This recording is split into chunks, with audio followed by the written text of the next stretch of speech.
mettre un salon du livre au sein de la CGT, ça s'inscrit dans une démarche plus globale de la CGT. Hein. Quand on dit relier art, culture et travail, eh bien l'IHS entend apporter sa pierre à l'édifice à cette démarche-là, qui est une démarche qui est très intéressante, de mettre à disposition des salariés des livres, mais à la fois des rencontres avec des éditeurs, des auteurs, c'est-à-dire les mettre en contact avec ceux qui écrivent, et puis vice-versa, mettre les auteurs en contact avec des syndiqués, des militants.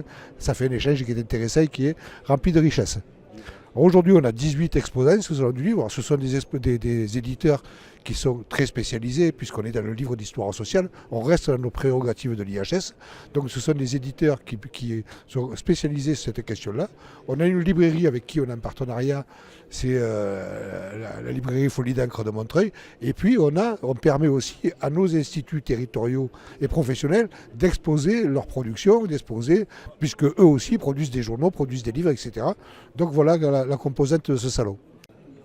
Le premier, c'était un débat qui est, on va dire, plus philosophique, mais je pense que c'est très intéressant de créer les conditions d'une rencontre avec Régis Debray. Voilà.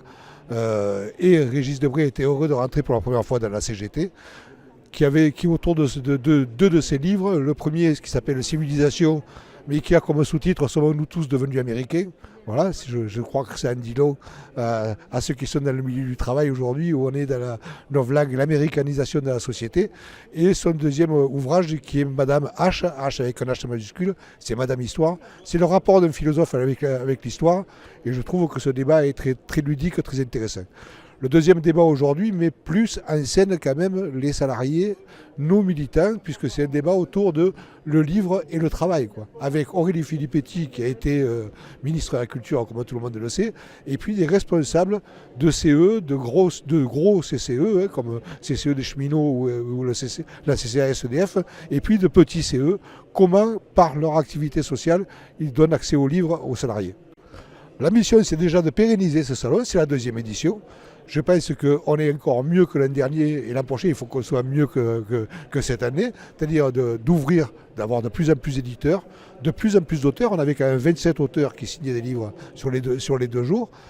Et surtout, essayer de créer des échanges, c'est-à-dire une ouverture aux militants, aux syndiqués qui sont dans la maison, mais essayer de faire rentrer de l'extérieur des visiteurs, c'est-à-dire d'ouvrir aussi la CGT à des visiteurs extérieurs, de faire découvrir nos lieux et de faire découvrir ce qu'on est capable de faire en tant que militant ou en tant que syndiqué, qui est souvent caricaturé.